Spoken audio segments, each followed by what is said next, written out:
Hola, ¿cómo están? Yo soy Carol Puentes y les doy la bienvenida a un nuevo episodio de ¿Quién está detrás del podcast? La historia de mi vida, un ejercicio autobiográfico, episodio número 61. Para iniciar este episodio quiero contarles algo que se me pasó y que me parece importante porque digamos que influyó demasiado a la hora de yo tomar la decisión de regresarme a Pereira, y es que por esa época que yo les decía que estaba muy conflictuada en Bogotá y demás y estaba tomando decisiones importantes, yo tengo una pesadilla de la cual me despierto como muy exaltada y como sudando y todo. Y es que me sueño que hay un terremoto y que cuando yo miraba para atrás no veía a mi mamá y a mi hermano y que yo trataba de encontrarlos y no los encontraba y no los encontraba. Y este sueño también influyó demasiado pues en que yo tomara la decisión porque fue tan real que sentí demasiado miedo. Y ahí es cuando yo caigo en cuenta de, ¿sabe qué? No voy a esperar a tener mucho para compartirlo con ellos, sino que de lo mucho o poco que yo tenga, lo voy a compartir, sin esperar a que algo extraordinario pase, sin esperar a lograr grandes cosas, sino lo que tenga y punto. Y desde entonces así ha sido hasta el son de hoy. Retomando un poco lo que les venía contando con respecto a la matrícula de la universidad, que había ingresado a la universidad, bueno, que había pasado porque todavía no había iniciado clases. Les cuento pues que hasta el último día en que yo podía entrar a clases, yo seguía en el punto yendo todos los días con mi mamá. Mi hermano iba a la villa, hacía turnos de Cadi y con eso como que aportábamos todos en la casa. No sé si yo les conté, bueno, yo soy muy buena con los niños, entonces los niños que de pronto estaban cerca del lugar también me hacían compañía, conversaba con gente adulta, algo que he disfrutado desde niña. Y he sido buena como con las relaciones interpersonales, entonces el ambiente era súper ameno. De hecho, con el hijo de los de la frutería, pues que vendían frutas ahí, yo me acuerdo que hice una vez una salida, después de haber salido con Karen y Tata. Tata es la hermana de Karen, mi mejor amiga. Después de haber salido con ellas de fiesta, yo me madrugo a una caminata. Y es que hasta ahí yo tengo una particularidad y es que soy buenísima madrugando, pero soy muy mala trasnochando. Eso sí, estaba en ese mood de si me comprometo con algo, lo hago. Y es una cualidad que ha estado. Es una cualidad que ha estado presente en situaciones como donde estoy muy enfocada en las cosas. Como les decía también en el episodio anterior, pues mi mamá estaba como en ese plan de recoger cosas para entrarlas a la casa y yo me acuerdo que yo no quería. ¿Y cómo les parece que ellos muy inteligentemente, pues mi mamá y mi hermano, se ponen de acuerdo porque ven que botaron un mueble a la basura? Era como un solo mueble, o sea, no era una sala completa, sino un mueble. Y ese mueble cabía en mi casa, pues ahí en la parte de la sala. ¿Y cómo les parece que yo un día llego a mi casa y encuentro un mueble muy bien acomodado ahí y todo y le digo yo a mi mamá, ¿y este mueble qué? Ay, me lo regaló tal amiga. Mi mamá tenía una amiga que siempre le regalaba cosas y así, pero ese mueble no se lo había dado a esa amiga. ¿Cómo les parece que con el tiempo me confesaron que lo habían cogido de la basura? Y apenas yo me di cuenta que lo habían cogido de la basura, o sea, yo mismo les dije, no, ese mueble no puede estar acá. No sé por qué, o sea, yo sentía que si no sabíamos la procedencia de las cosas, como que no quería tenerlas. Yo creo que de una u otra manera como que creía un poco en las energías ya o como que, no sé, prefería que si no era alguien cercano que no lo daba o alguien pues por lo menos que tenía ese detalle y uno más o menos sabía de dónde venían las cosas, como que mejor no tenerlas. Como les decía, mi mamá y mi hermano, pues con una personalidad muy particular. Mi hermano a veces llegaba un poco, digamos, descontrolado de donde trabajaba. Y en el segundo piso de donde nosotros vivíamos, para cuando nosotros llegamos vivían X personas, ¿cierto? Pero después se pasan un montón de personas. Era una familia numerosa, eran muchos hijos, pero como uno o dos de ellos en particular, con una actitud muy desafiante y de estar pues mucho en el barrio y eso. Mi hermano, por su esquizofrenia, por lo general suele sentir que las personas tienen algo en contra de él, sobre todo para ese entonces, para este momento ya no tanto, gracias a Dios. Pero ¿cómo les parece que mi hermano empieza a tener de alguna manera como conflicto con el chico de arriba porque una vez mi hermano le dice, ay, ¿usted por qué me mira así? No sé qué. Mi hermano empieza a descontrolarse un poco, él le dice, ¿usted qué le pasa? Y igual él sí lo miraba mal, es que el chico era mal mirado, pero mi hermano aparte de eso, pues distorsionaba un poco la realidad también. Y a veces me decía, Carol, el de arriba que me va a matar, que no sé qué. Y yo decía, Mauro, tranquilícese, tranquilícese que las cosas no son así. Y la situación llegó a un punto en el que a mí me tocó abordar al chico una vez.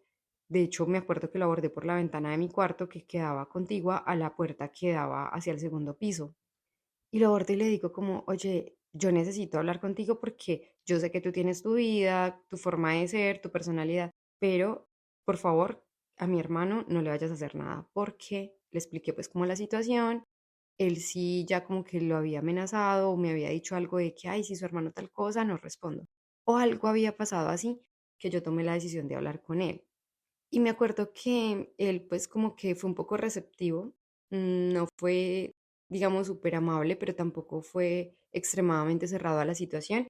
Yo le dije que por favor se pusiera en mis zapatos, que yo estaba a cargo de la situación de mi mamá y mi hermano y pues que en realidad eso era algo que él no podía controlar, o sea, que él no podía verlo como si mi hermano fuera una persona normal, que yo sabía que eso costaba un montón, pero que le agradecía si trataba de manejar la situación de la mejor manera. ¿Por qué les cuento esto? Porque tiempo más tarde, el chico que les estoy nombrando aparece en un periódico de Dos Quebradas, en donde informan que hacía parte pues como de una organización, más bien como criminal, de hecho estaba acusado de algunos homicidios y eso me impactó demasiado, o sea, fue como que uno nunca sabe con quién está hablando, o sea, yo sí sabía que era una persona pues de tener mucho cuidado y eso, pero sentí que definitivamente algo había protegido a mi hermano, porque no es normal que una persona que es así, que es muy impulsiva, dé con otra persona como mi hermano sin saber que mi hermano tiene una condición de esquizofrenia y decida tener como tanta paciencia, pues después de que hablé con él, listo, pero y antes. Entonces eso me impactó mucho, le agradecí mucho a Dios en ese momento de que las cosas no hubieran pasado nunca mayores, porque pues para cuando todo esto pasa, nosotros igual vivimos todavía, nosotros en los bajos y ellos en el segundo piso, solamente que a él lo mandan pues para la cárcel. Otra de las cosas que estaba pasando para ese momento es que yo ya empiezo a sentir como la soledad. Yo antes de llegar a Pereira había hecho el cierre de lo que me había pasado con la hija de la actriz. Yo no sé si yo les conté esto, tal vez sí, tal vez no. Voy a refrescar un poco por si no lo conté, pero en un momento en Bogotá yo me acuerdo tener en mi mente una conversación con la chica y decirle, ¿sabes qué? O sea, ya, me voy a quitar esta idea loca de lo que siento por ti y de pensar que pronto en algún momento me correspondiste y fue como terapéutico. Y miren que eso ahora yo veo que en terapia funciona súper bien. Yo para ese entonces no tenía ni idea de que eso podía hacerse, pero fue muy intuitivo. Fue como que ya, o sea, ya me suelto esta idea y si de alguna manera yo estoy reteniendo algún proceso de ella en el amor por estarla pensando tanto como que también la dejo en paz. Pero fue bonito, o sea, lo hice de una manera muy, muy especial y muy desde el corazón, muy real también, como cuando renuncié a la actuación y al hecho de estarlo intentando tanto, como así, se sintió extremadamente real. Cuando ingreso a la universidad, yo en ese punto no sé cómo voy a sostener la economía de mi familia, no sé qué va a pasar con mi familia, no sé cómo voy a hacer nada, pero yo estaba súper decidida y me acuerdo mucho que en mi casa, sobre todo en la casa de mi tía Francia, me decían como, ¿usted cómo va a hacer? ¿Cómo va a hacer para hacer una universidad y al mismo tiempo sostener la responsabilidad que tiene? Y mi respuesta precisamente siempre era esa, no sé cómo lo voy a hacer, pero lo voy a hacer. Yo no recuerdo muy bien si fue antes de entrar a la universidad o un poco después, porque yo seguí vendiendo frijol verde, pero ya a fines de semana. Y obviamente pues eso no compensaba. Entonces yo conozco a alguien de muy cerca, de ahí donde vendía frijol verde, a Miguel, que tenía una casa que había convertido como en bodega, porque tenía escritorio, sillas. Él lo que hacía era remodelar oficinas y ese era como su punto donde guardaba todo. Pero también tenía una oficina un poco improvisada, donde tenía muchos papeles, facturas y demás. Un computador antiguo y entre todas las cosas que tenía, pues también tenía computadores. Alguna vez yo hice un reemplazo en el restaurante de donde mi prima trabajaba y en uno de esos reemplazos pues converso con él porque él ya me había visto vendiendo frijol verde, me entabla conversación, yo le cuento que estoy en la universidad y él me dice, como tienes dos horarios de la universidad, tal vez si quieres en los días que tienes menos carga académica, puedes trabajar conmigo, asistiéndome, ayudándome a organizar facturación, papelería y demás. Obviamente yo se lo agradezco un montón y empiezo a trabajar con él. Yo empiezo la universidad en agosto del 2016. De hecho, hoy sí, de verdad, o sea, de verdad, verdad, les voy a subir registro de esa época, pero también les voy a subir registro de la época anterior. Entre hoy y mañana, para no quedarles mal. Yo creo que más bien hoy subiré una parte, mañana subiré otra, porque les estoy debiendo tres contextos. Aunque dos de ellos lo puedo abarcar con una sola publicación, Y lo de hoy sí lo publico mañana en mis historias de Instagram. Cuando yo entro a la universidad, yo ya tengo 28 años cumplidos y entro con un poco de personas acabadas de graduarse, o sea, que tienen todo súper fresco, que además vienen ya manejando muchas herramientas digitales, que han tenido más oportunidad de explorar también con la tecnología y con los ordenadores o computadores, más bien como decimos en Colombia. Y yo entro, pues obviamente súper descontextualizada a iniciar prácticamente, no voy a decir que de cero porque no, pero en cuanto a tecnología, informática, sí. De resto, no me sentía tan de cero, ¿saben? Igual ustedes que me han acompañado en este proceso de narrarles mi historia saben que tuve muchos intentos de muchas otras cosas. Ya había pasado por la universidad en 3 oportunidades fallidas con una carrera que pues no quería, más lo del SENA. Entonces tampoco era que estuviera súper mega descontextualizada, pero como yo me inscribí a una licenciatura en comunicación e informática, no solamente iba a ver la parte de la comunicación, también iba a ver muchos programas ofimáticos, programas de diseño, algunas cosas de programación, y ahí era donde yo sentía, uff, este es mi talón de Aquiles definitivamente. Las otras materias que sí eran de la comunicación, video, cine, radio, televisión, o sea, yo me sentía como pez en el agua.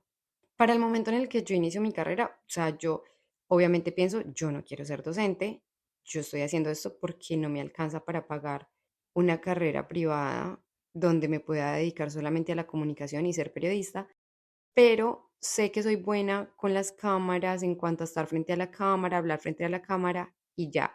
Me encantaba la radio, pero más como el hecho de, uy, qué bueno estar en una emisora, trabajar en una emisora, pero no sabía si tenía o no habilidades para trabajar en radio. Algo que pasa también para esa época es que yo me empiezo a sentir como un poco sola, pero alguien llega y me hace caer más en cuenta de eso.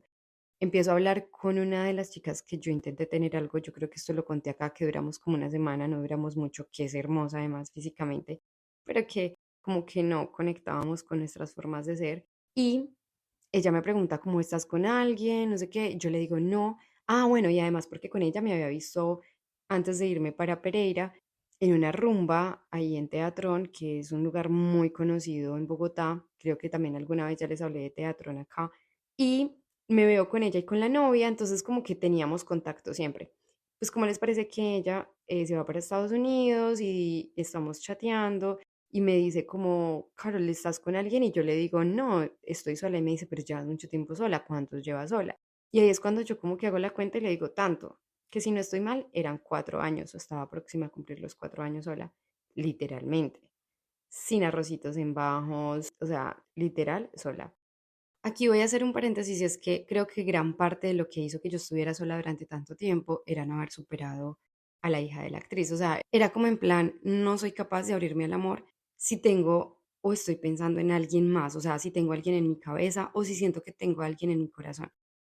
Admiro mucho a la gente que lo hace en plan que yo no soy capaz de hacerlo. O sea, no sé cómo pueden vivir ese proceso así.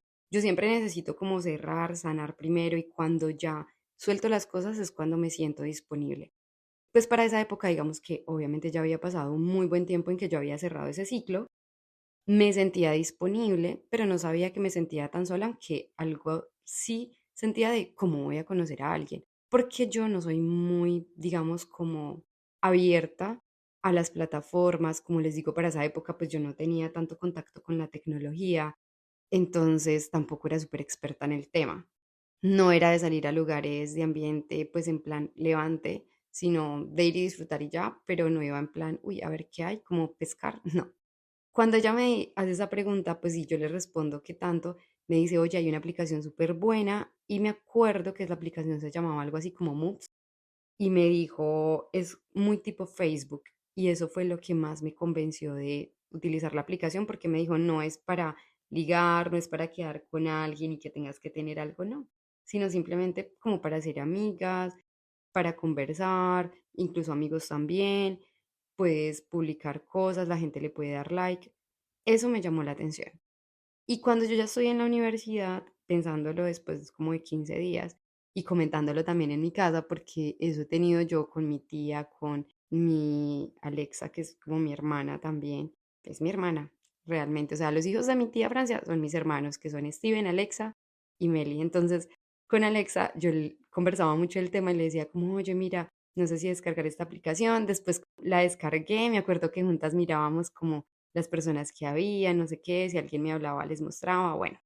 Algo que me parece muy curioso de eso es que cuando yo estoy en la universidad y estoy mirando la aplicación, pasa una compañera y yo me acuerdo que me sentí súper avergonzada.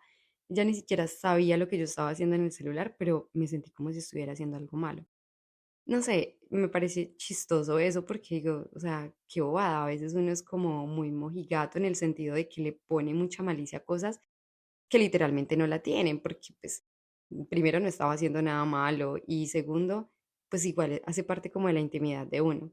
Total, que ahí yo empiezo a hablar con alguien, me acuerdo que había una chica medio interesante de Manizales, medio interesante no, me parecía interesante, pero de resto, las otras personas, no, o sea, porque siempre era como la conversación de, hola, qué ojos tan lindos y qué hermosa eres o cosas así, y ya como que me daba pereza, o sea, como que no encontraba de qué hablar. Llega un punto en el que con la chica de Manizales intercambiamos número y veo que vamos muy bien como por una amistad y yo pienso, ay, pero está en Manizales, o sea, tampoco está acá, entonces no, está chévere para hablar con alguien que pues digamos me puede entender en muchos aspectos, pero no creo que para tener algo. Y sigo conversando con ella y llega un día en el que decido cerrar la aplicación. Cuando yo decido cerrar la aplicación, pum, me habla alguien de Bogotá. Ella empieza a hablarme como, hola, ¿cómo estás? Eso fue porque revisé, obviamente, antes de grabar este episodio, revisé los pantallazos de esas conversaciones, porque además los tengo, fue alguien muy importante en mi vida y ya se van a dar cuenta de eso. Pero en todo caso, ella me habla un 28 de agosto, o sea, recién yo había entrado a la universidad, casi que yo entro a la universidad y empiezo a hablar con ella. Y ella me habló de una manera diferente, o sea, me abordó como, hola, ¿qué más? ¿Tú qué haces? Yo hago tal cosa, ¿a qué te dedicas? Yo me dedico a esto. Casualmente, ella estaba de profe de primaria, ya ejerciendo, y yo estaba haciendo una licenciatura. Entonces, como que eso nos unió a hablar de libros también y la forma en cómo me abordaba. No entró de una diciéndome, oye, qué linda eres o qué ojos, nada, o sea, era una conversación súper normal. Y fue muy buena como no dejando morir la conversación, porque hoy que la revisé, yo pensaba, wow, o sea, yo siento que yo no soy tan buena para hablar por chat, pero ella sí lo fue, entonces siempre como de algo que yo le respondía, aislaba más la conversación y así sucesivamente. Duramos como 3 días hablando por la aplicación y ya después intercambiamos números y seguimos hablando. Llevamos como una semana que ella siempre era la que me saludaba, me hablaba, en fin. Y después de esa semana no me habló, o sea, un día que no me habló, no me saludó, X. Y yo me acuerdo que yo extrañé, porque ella tenía como un horario específico en el que siempre me hablaba, normalmente como a tipo 3 de la tarde, 5 que ya había salido de dar clase y demás. Y yo me acuerdo que ese día yo dije, wow, extraño hablar con esta persona. Entonces ahí ya yo dije, estoy como rarita. A mí ella me había parecido pues interesante en plan de que hablábamos muy chévere, pero no me había fijado como para tener algo. ¿Y cómo les parece que con esta persona inicia una relación que tuve, la relación, digamos, más estable, básicamente también porque ella así también lo permitió, en la cual duré 6 años, toda mi carrera y después de ser profesional también.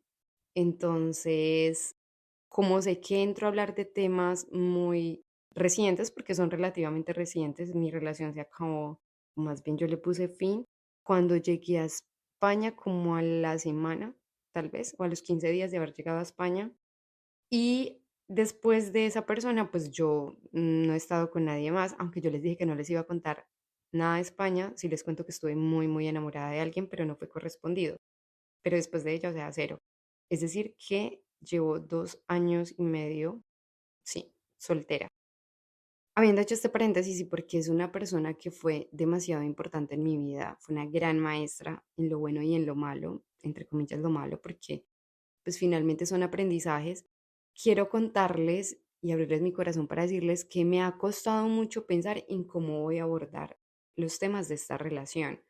Yo suelo ser una persona que da muchos detalles de las cosas, que por ser una relación relativamente reciente, tengo cosas muy frescas en las cuales siento que por respeto a ella, por respeto a la relación que tuvimos, como que no debería andar tanto.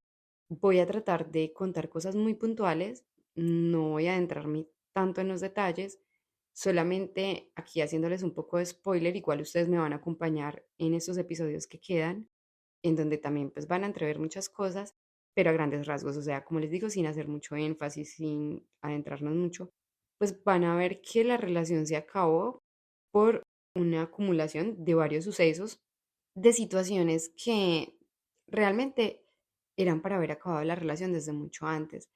Y ahorita lo pensaba antes de grabar este episodio y es por algo muy en específico.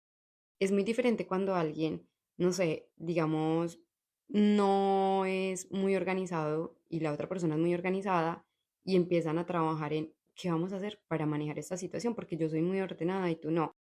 Vamos a ponernos de acuerdo, vamos a trabajar en esto. Eso se puede trabajar, eso se puede arreglar, pero hay cosas que hieren a las personas o que no hieren, y lo digo también por mí, yo creo que yo la harí muchísimas veces, evidentemente, que son como irreparables, que el hecho de tú dar una oportunidad con respecto a eso es dar la oportunidad que la persona mejore la estrategia, pero que de una u otra manera pues te siga haciendo daño o que se cuide, pero no es como un cambio como tal. De hecho, yo soy muy mala dando segundas oportunidades en relaciones cuando pasan cosas muy puntuales que yo digo, no, es que esto ya me deja entrever esto y ¿para qué?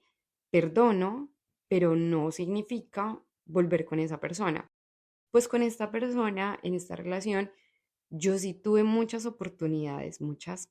Tiene mucho que ver también con ella el hecho de haber estado en esa posición de vamos a intentarlo, insistirme tanto. Yo no estaba tampoco tan acostumbrada a que alguien de verdad fuera tan persistente con relación a ello. Tal vez mis exparejas tenían mucho ego y mucho orgullo y cuando terminaba, como que, bueno, pues si esta no quiere volver, listo. Y tal vez me rogaban un tiempo, aunque esa palabra rogar no me gusta tanto. Digamos que tal vez me buscaban o me insistían mejor un tiempo, pero ya después desistían. En cambio, con mi expareja pasaba algo muy particular. Yo creo que también fue la suma de muchas cosas y que entró a mi vida de una manera muy de lleno, porque así también yo lo hice. Pero en fin, el hecho es que en sí el resumen de la relación de los 6 años, antes pues como de continuar contándoles todo, fue una relación de muchas enseñanzas, muchos aprendizajes. Lo agradezco un montón. No tengo nada en contra de esa persona, todo lo contrario, tengo muchas cosas para agradecer, pero sí me ha conflictuado mucho el hecho de retrocederme, sobre todo ahora que voy a grabar estos episodios, y no haber sido tan coherente con lo que yo pienso antes. Pero gracias a esa relación hay muchas cosas de hablando por hablar que yo puedo decirlas con más propiedad. Y por eso también tengo tanto que agradecerle. Además, una persona súper disciplinada que me enseñó mucho de disciplina, me enseñó mucho de ser autodidacta, de investigar las cosas, una persona muy metódica en muchos aspectos. Pero bueno, dejémoslo hasta ahí porque ya voy a entrar a terrenos muy blandos. Esto va a ser más bien un poco a poco porque voy a empezar a grabar a partir de este momento por años. Cada episodio voy a tratar de que sea un año. Habrán episodios que se me lleven más de un año o que tenga que hablar de un mismo año en 2 o 3 episodios, pero aquí empieza la etapa final de quién está detrás del podcast. Así que para finalizar con este año 2016, voy a continuar desde agosto. Como les decía, yo en agosto pues empiezo a hablar con ella, nos la llevamos súper bien. Al mismo tiempo estoy con lo de la universidad, estoy trabajando con Migue y sigo vendiendo frijol verde los fines de semana. No recuerdo en qué más trabajo antes de, tal vez haciendo reemplazos en el restaurante, hasta que lo que sí tengo muy claro es que empiezo a trabajar con una empresa de eventos. Entonces empiezo a repartir volantes, a hacer recreación infantil y ayudar como con cosas de logística. Los profesores de la universidad nos siguen ayudando, gracias a eso pues logramos sostener parte de la economía familiar y yo sigo hablando con esta persona a quien además le permito ver todo como es, porque estaba en un punto de mi vida donde yo decía, a ver, no estoy en la mejor posición económica, estoy iniciando una carrera, esto implica mucho, estoy hablando con una persona que está en Bogotá, yo estoy en Pereira, bueno, en Dos Quebradas realmente. Tengo que ser muy honesta y muy transparente porque si se da la oportunidad de tener algo, pues que sea porque realmente sabe lo que hay y no porque yo le esté ofreciendo algo que realmente no tengo para ofrecer. Y es así como acordamos que en octubre nos íbamos a conocer.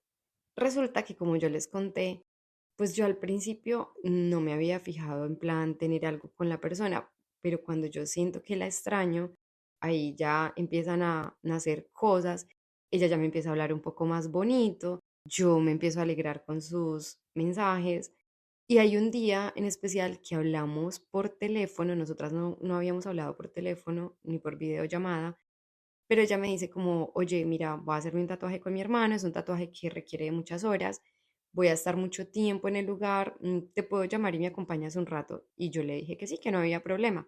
Tanto me acuerdo de ese día que yo me vi con mi primer amor, que tenía también un local ahí en la pradera y hacía mucho tiempo no nos veíamos y yo le ayudo como a tomar unas fotos de lo que venden y demás, entonces le comento a ella, oye, mira que estoy como charlando con alguien, no sé qué va a pasar, pero quedó en que me llamaba. Me acuerdo que ella me dijo como, ah, qué bien. Igual, si se te da algo con esa persona, yo creo que te va a ir bien porque tú eres muy tranquila, tú eres muy estable. Yo en realidad soy muy relajada, pero soy muy exigente, como que si empiezo a ver cosas que ya no es como que no, yo ya no quiero. Eso sí ha sido como también mi talón de Aquiles. En todo caso, ella me llama, yo recibo la llamada y me encantó hablar con ella. O sea, la elocuencia con la que hablaba, lo que hablábamos, el tono de voz, a mí me gustó. Y ahí yo dije, uff, yo creo que ella me gusta. Y yo siento que a partir de ahí empezamos a ser como más coquetas, como, ay, hablarnos más bonito, no sé qué. Como ella era profe, bueno, es profe, pero en ese momento pues estaba en Bogotá, trabajaba para un colegio privado. Ella me dice como voy a tener unas vacaciones en octubre, pienso ir a Medellín y no sé si te parece bien que nos veamos para conocernos. Yo le digo que sí, pero también le digo como que antes me gustaría tener una videollamada.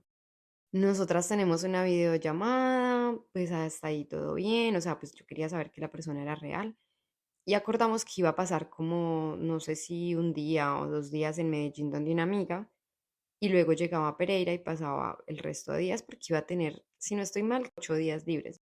Ella me pide que le ayude a averiguar como un hotel, un hostal, y yo, como para ser más abierta con mi realidad y decir, le voy a mostrar lo que hay, o sea, la familia que tengo, todo como es, decido decirle, pues quédate en mi casa, o sea, ¿para qué vas a pagar algo si te puedes quedar? Yo te cedo mi habitación. Entonces, así lo acordamos. En octubre ella va, nos conocemos, me acuerdo mucho que cuando ella se bajó del bus se quedó como un poco sorprendida porque me imaginaba más alta, yo soy muy bajita, mido 1,53, entonces ya se imaginarán medio metro. Soy un minion en realidad.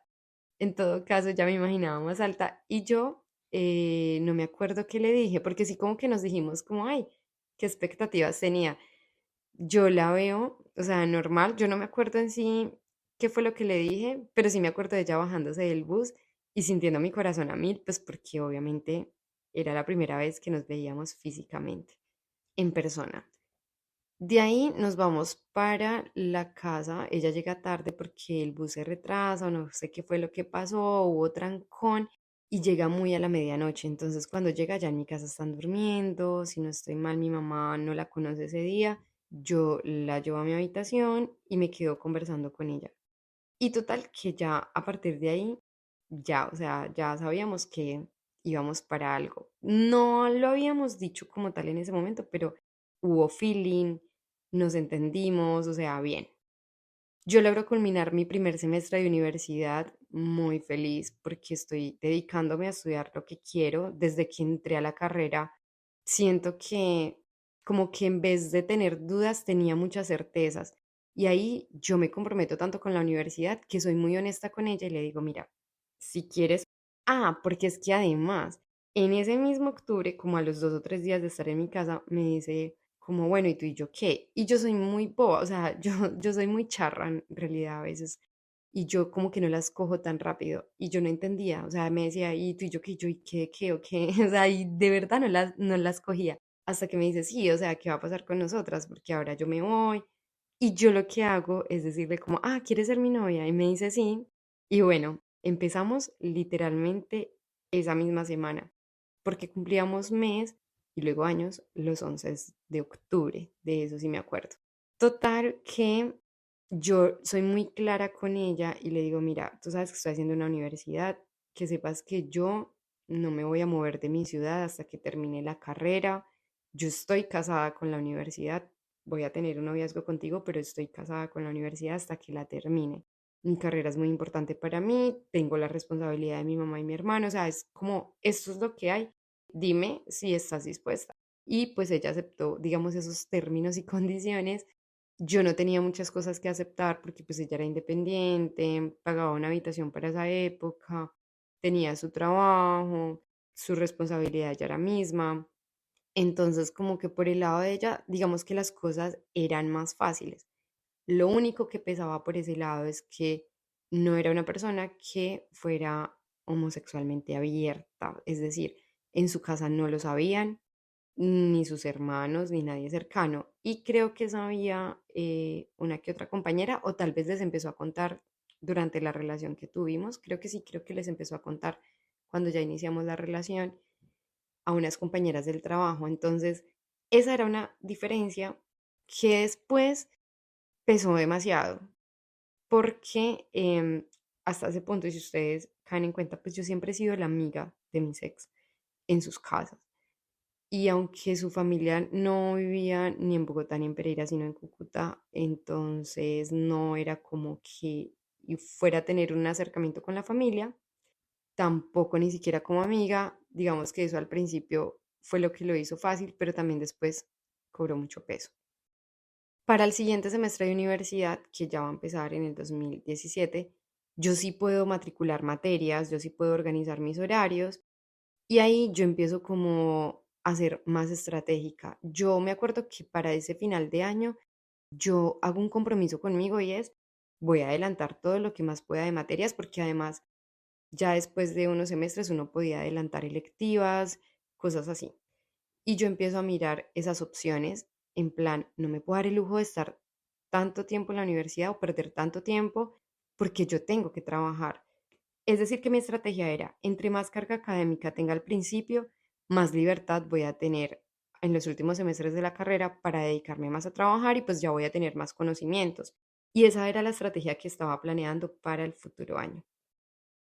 Bueno, por lo pronto voy a dejar este episodio hasta aquí. Seguramente voy a retomar el próximo episodio hablándoles de cómo cerramos el año en diciembre y dando la bienvenida al año 2017. Gracias a los que me están acompañando en este ejercicio autobiográfico. Recuerden también que pueden escuchar Hablando por Hablar, que pueden suscribirse al canal, seguirme en Spotify, darle like y compartir. Nos escuchamos en un próximo episodio.